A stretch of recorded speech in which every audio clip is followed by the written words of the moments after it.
That was a very powerful demonstration and a very clear intent by the PRC to send a message to us and New Zealand and our other friends in the Pacific that they have the reach and the capability, and I think we need to take that seriously. We are underprepared, and I think Australians would be shocked to know just how underprepared we are. You cannot on the one hand say these are the most dangerous times since the end of World War II and just have peacetime levels of defence spending, which is what they're doing. We're just not moving fast enough, we're not spending enough, and we could find ourselves dangerously exposed if conflict happens outside of our control. Today, I'm joined by Senator James Paterson, Australia's Shadow Minister for Defence. Senator Paterson has been at the forefront of debates about AUKUS, military capability, Australia's defence industry, and how we are preparing for an increasingly contested Indo-Pacific. Before taking on the defence portfolio, he served in a number of senior national security roles, including Shadow Minister for Home Affairs and Cyber Security, giving him extensive experience across some of Australia's most important strategic challenges. But today, we're focusing on Australia's defence industry. Are we building the capability we need for an increasingly uncertain world? And what recent events tell us the strategic environment is changing faster than many people realise. I'm Mel Pikos, and today we're talking tactics.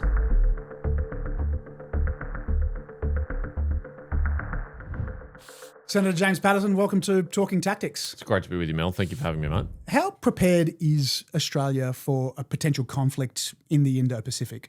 We are underprepared, and I think Australians would be shocked to know just how underprepared we are, and the fact that we don't actually have control about whether or not conflict might arise in our region in the next few years, and it may not even be a choice whether or not we participate in it.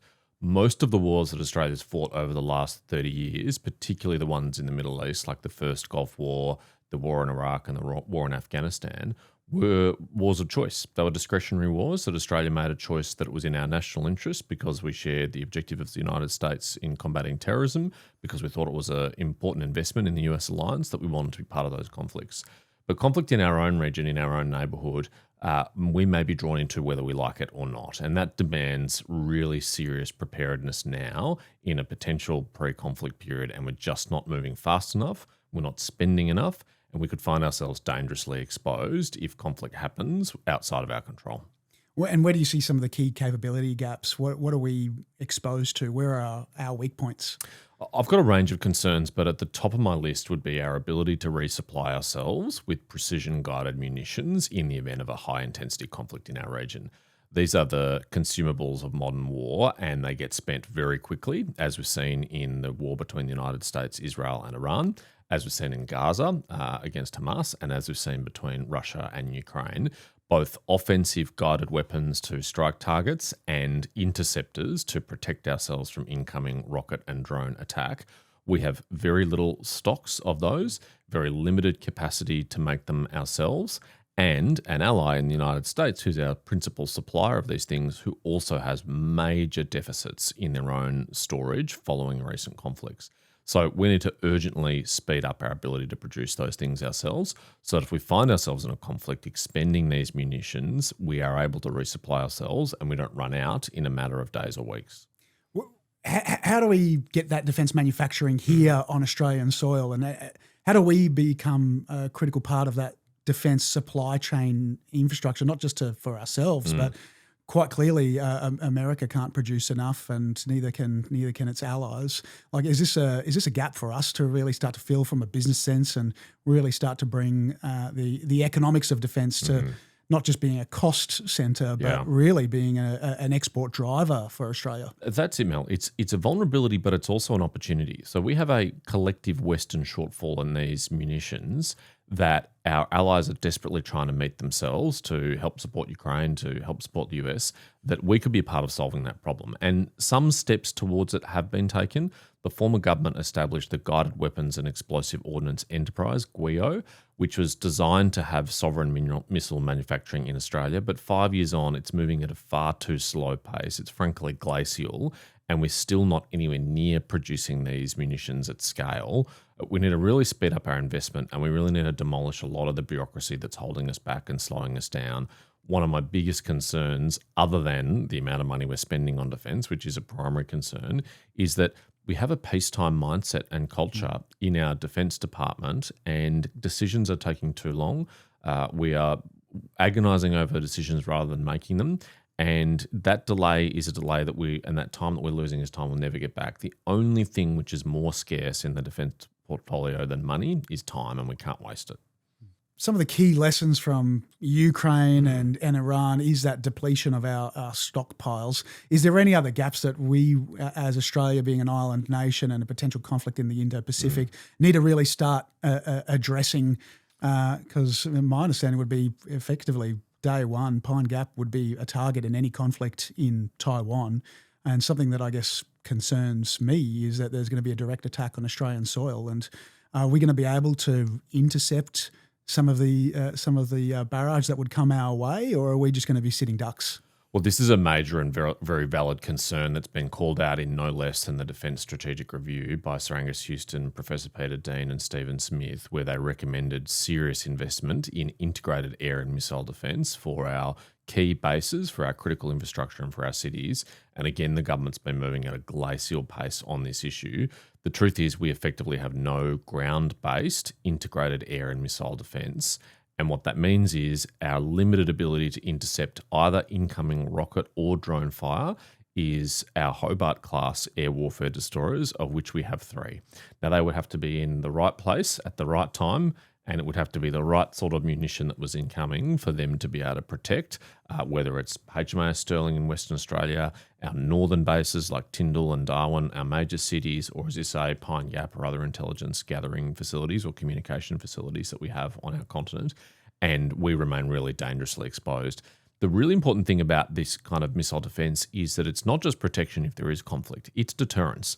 Because if you're a potential adversary of Australia and you're trying to threaten us and you know we've got good integrated air and missile defence, you're less likely to send your own scarce munitions our way if you think it's going to be intercepted. So we really should be investing in this much more and move much quicker. And the government has kind of gone backwards and forwards on whether they're going to spend the money on interceptors, when they're going to spend the money on command and control. And really nothing has happened in the last 4 years on this. Well, and we've just seen China test a dummy nuclear warhead and fired, some 300 kilometres away from Anthony Albanese and the Fijian Prime Minister signing a security agreement. Like, if that's not a provocation, I don't know what is. We should need no more wake-up calls in this area, but that was another wake-up call. It was a very deliberate choice of the People's Republic of China to send that dummy warhead into the deep southwest of the Pacific, in that region where they have such strong interests and we do. It was about testing that capability because they believe they may need to use it,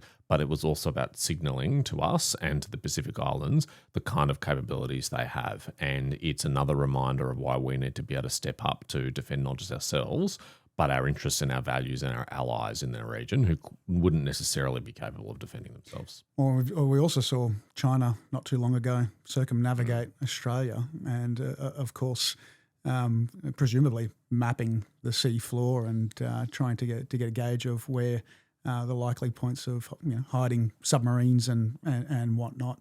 I mean, these are direct threats. They've got no business being circumnavigating Australia or test firing in the Tasman Sea, and particularly concerning when you've got Virgin pilots, the ones that are radioing in saying this is happening again, probably 300 kilometres off the coast of Sydney. That's right. I mean, this was a really extraordinary event, early 2025, where a task group from the People's Liberation Army Navy circumnavigated our whole country and conducted that live firing exercise in the Tasman Sea under commercial flight paths with no notice, required civilian aircraft to be diverted around for the safety of the passengers.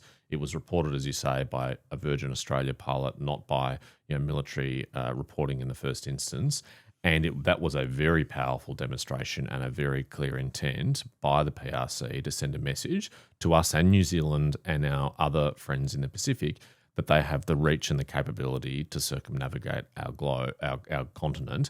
And I think we need to take that seriously. I think that exposed some vulnerabilities and some gaps in our ability to provide persistent surveillance of that task group while it was in the region, let alone counter it if we had to, if it had hostile intent.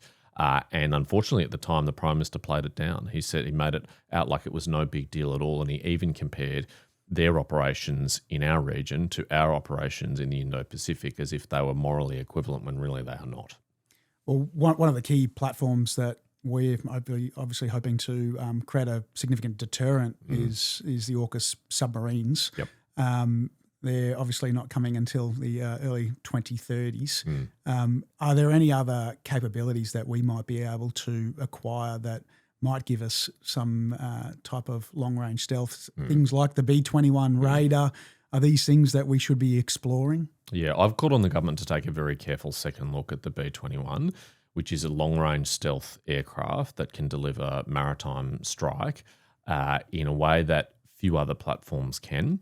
One of the purposes we are seeking Virginia-class submarines is a deterrent for potential operation of maritime denial for Australia, trying to block any of the choke points to our northwest in particular, like the Malacca Straits, through which so much of Australia's trade travels. And a nuclear submarine is very capable of doing that because it has that long-range stealth strike capability. One of the only other platforms that can do it is a long-range stealth bomber like a B-21 because it has incredible range. It can take quite a significant payload of missiles that has maritime strike, and it has a stealth capability as well. And so I think we should be looking at this very carefully, particularly if there is a way in which we can obtain these earlier than 2032, before the Virginia-class submarines arrive, or particularly if we're concerned about a capability gap arising either between the handoff between the Collins-class submarines and the Virginia-class submarines, or ultimately the handoff between the Virginia-class submarines and the SSN AUKUS submarines, which we're jointly building with the UK in South Australia. Those are two critical capability gaps that we must cover. And if we don't take these steps now, we might find ourselves in a position where it's too late to fill that capability gap, and we might find ourselves exposed, and I don't want that to happen. Well, when we say AUKUS, most Australians think of submarines, but really it's a framework for acquisition of key military technologies like the B-21 radar.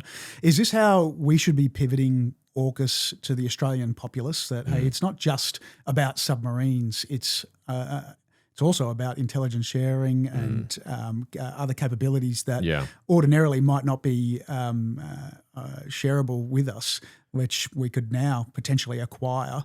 And my understanding is also that whilst there's been quite a number of delays on US shipbuilding, there's not the same capacity constraints on the production of air, and some 200 B-21 Raiders are being built for the Americans, which I think will come into service in the next 2 years or so. Look, that's right. And some Australians might be familiar with the fact that AUKUS Pillar 1 is the submarines and AUKUS Pillar 2 is the other advanced capabilities, things like cybersecurity, AI, quantum, and drones. But the real kind of secret virtue, in my view, of the AUKUS Pact is it's really a military technology free trade agreement. And if it realises its full potential, what it will have done is removed all of the barriers between the movement of intellectual property, people and capital between the Australia, the United Kingdom and the United States. And it will give us access to, both for export opportunities but also import opportunities, the best military technology available in the world. And it shouldn't just be limited to submarines or even those advanced capabilities under Pillar 2. It should open up doors to things like the B-21 and other advanced military capabilities. Things like Patriot missile batteries and stuff to protect our cities, because it feels like we're woefully unprepared. I mean, if China's test firing dummy nuclear warheads in our general proximity, and quite clearly they have scope and capability to hit every Australian city from every single angle, I mean, surely we should be looking to bolster the defences of our cities as well. That's right. And if you have to overcome those export restrictions in the United States like ITAR, which is designed to prevent arms being proliferated around the world to American adversaries, if you can do that for a submarine, if you can do that for AI, if you can do that for quantum, if you can do that for drones, then you can do it for Patriot missiles, you can do it for B-21, you can do it for a whole range of capabilities.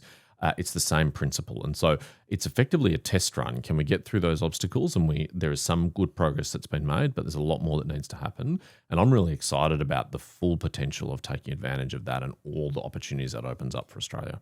Well, it feels like clearly we're not spending enough on defence, and the figure, I think it's circa 2%, but there might be some creative accounting in there with veteran pensions being thrown into the mix and whatnot to artificially bolster the number. But where does the coalition sit on defence spending? Where do you think we really need to accelerate in order to be able to acquire some of these capabilities that we've discussed and really properly defend Australia in the event of a conflict? So two of the best informed private citizens in Australia are Sir Angus Houston, the former Chief of the Defence Force, and Professor Peter Dean, who are two of the three reviewers of the Defence Strategic Review for the Albanese government. And since they completed that review, both of them have publicly since said Australia needs to spend at least 3% of GDP on defence. And Sir Angus has said really clearly, if we want to have a capable ADF in other domains and nuclear submarines, we must increase defence spending to 3%. If we try and acquire nuclear submarines without increasing defence beyond 2%, then we're only going to cannibalise the other services of the ADF. As Aspie and others have said, standing up a nuclear submarine force is like standing up a fourth service in addition to Army, Navy and the Air Force. And right now, the Albanese government is cancelling lots of capability, particularly for Army, in order to pay for this future AUKUS capability. That's really dangerous, particularly if that AUKUS capability arrives after conflict in our region and we've spent money on future capability, sacrificing current capability. So we want a real 3% of GDP on defence. We don't want to play counting tricks and games like the government is. They've changed the definition of defence spending, as you say, to include things like pensions for veterans and superannuation payments and welfare. Those are important things, but that's money we've always spent. It's not new money. It doesn't acquire any new capability, doesn't sustain any current capability, doesn't employ any new troops or operations. And so we need to increase that defence spending in a real way and not just muck around. What the Albanese government is doing right now is spending about 2% of GDP, which is the 25-year average for defence spending. You cannot, on the one hand, say these are the most dangerous times since the end of World War II and just have peacetime levels of defence spending, which is what they're doing. I feel there's also a growing cohort that's increasingly asking for Australia to be nuclear armed. Certainly if I read the comments section in a lot of my videos, particularly off the back of China's nuclear dummy test. What is your comment on, do you think it's a capability we should explore or is it just a clear no-no?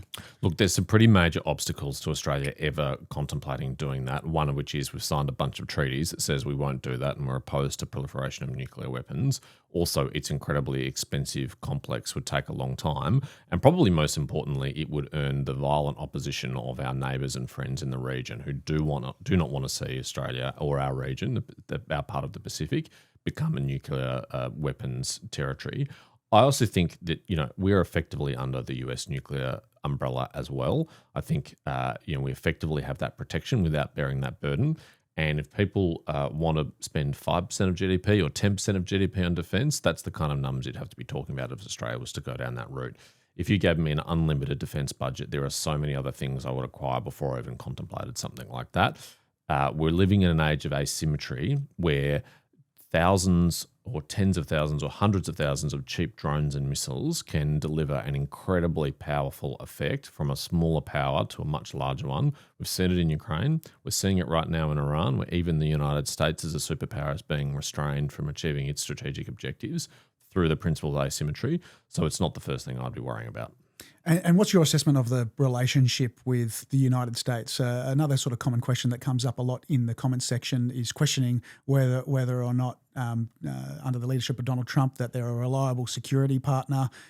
What are your general thoughts on should we be looking to strengthen the relationship or should we be looking to effectively become self-sufficient in a lot of areas? Well, I'm as pro-US alliance as anyone as you find in the federal parliament. I've lived in the US twice. I've visited, more than 30 times. But I recognise that this administration is different from previous administrations, and it doesn't have the same willingness to do the heavy lifting of upholding the international order, and it is demanding much more from its allies than previous US administrations have. I think we need to recognise and respond to that reality. We can do two things at the same time. We can be a better ally to the US and a better country at defending ourselves by spending more on defence. If we spend more, that will earn more reciprocal investment and support from the United States and really strengthen the alliance. But it is also an insurance, if you are someone who worries about the US alliance or the reliability of the Trump administration, that we would be better able to secure our interests and protect our country if we spent more. The truth is the people who are anti-US alliance are effectively advocating for, whether they realise it or not, much, much higher levels of defence spending than we currently have. And so I think, in this case, it's mutually reinforcing. We should spend more in our own best interest, and we should spend more to be a better ally for the US.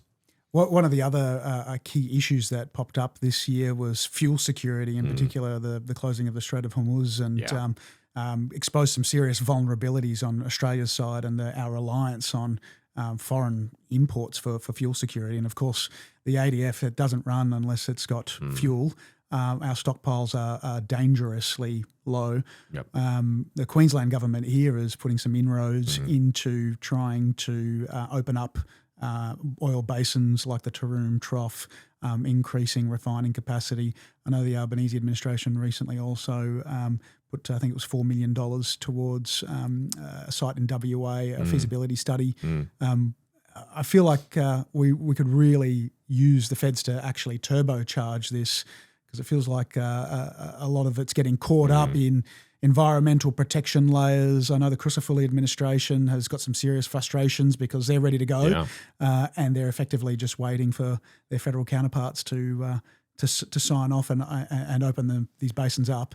But it's just not forthcoming at this stage. That's right. And look, as unpleasant as the closure of the Strait of Hormuz has been for Australia, the closure of the Strait of Malacca or Lombok or Sunda or all of them would be even more uncomfortable, because that's where a very high proportion of our seaborne trade, including refined fuels, comes to Australia through refineries in Asia.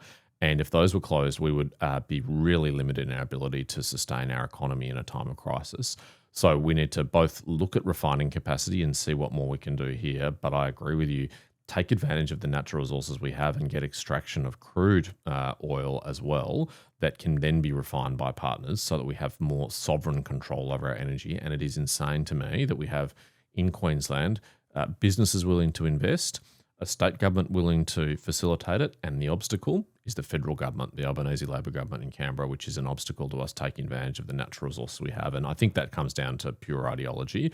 They're obsessed with net zero and reducing our emissions at the exclusion of everything else.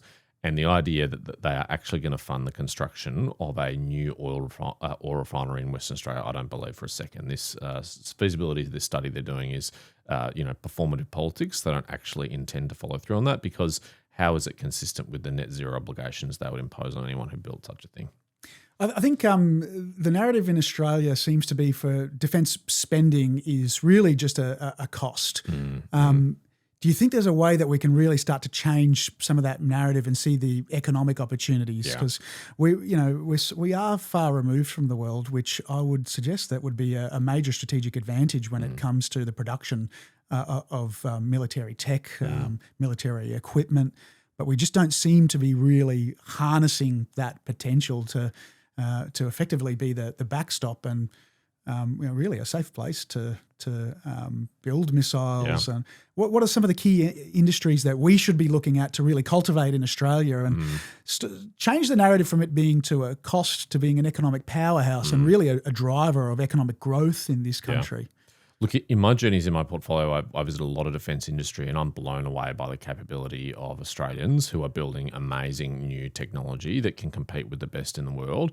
But frankly, they need the backing of their own government to do so. One of the most common stories I hear is it's easier to sell to the Pentagon than it is to the Defence Department in Canberra, that it's more easy to equip an American soldier or aviator or sailor than it is to equip an Australian in the ADF.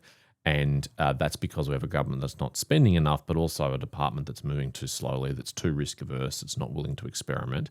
And so Australian industry is having to go elsewhere to look for those opportunities. If we backed Australian defence industry better, it would not only make us a more secure country, it would not only make us better able to defend ourselves, it would help open up further export opportunities for industry internationally, because it would allow them to scale more effectively here in Australia.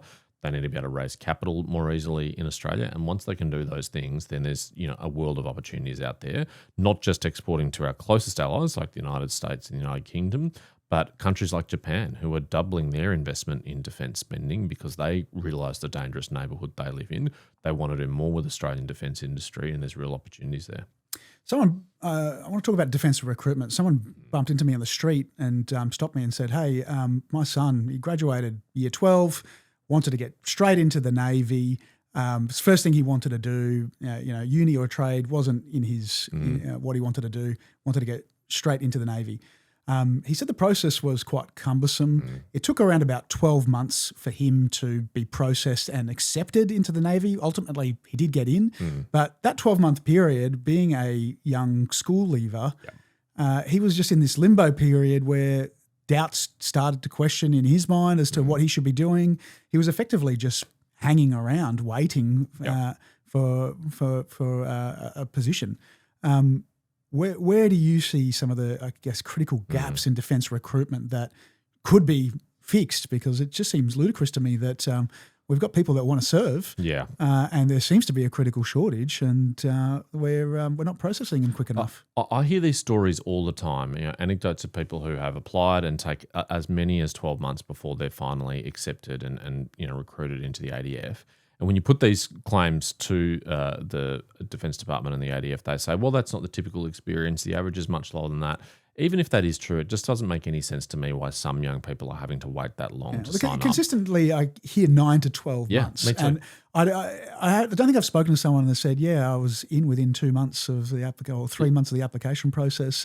I don't think I've heard one person say that. No, it seems to be a very common experience, and it's crazy to me that we've got young people who are willing, capable, and ready to serve who are being held back and prevented from serving. And I think you're right. We will be losing some young people in the meantime who go off and do other things with their lives, who go and get other jobs, who go and travel, who go and move on with their life.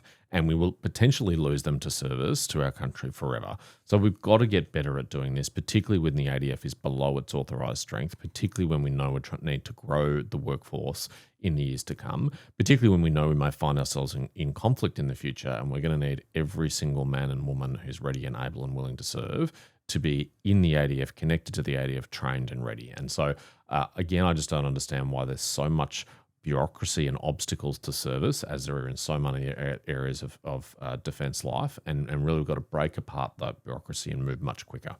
Senator James Paterson, thanks for talking tactics. Thanks for having me, Mel. I'd like to give a big thanks to Senator Paterson for joining me today and sharing his insights. It's been a fascinating discussion covering not just the state of Australia's defence industry, but the broader challenges of preparing our country for a more uncertain strategic environment. These are issues that will shape Australia's security and prosperity for decades to come, so it's important that we continue having informed conversations about them. And thank you to everyone listening. If you enjoyed today's episode, be sure to subscribe or follow either on YouTube, Spotify, or Apple Podcasts so you don't miss future conversations on defence, national security, infrastructure, and public policy. And let me know your thoughts in the comments section down below. But that's it for today. I'm Mel Pikos, and we've been talking tactics.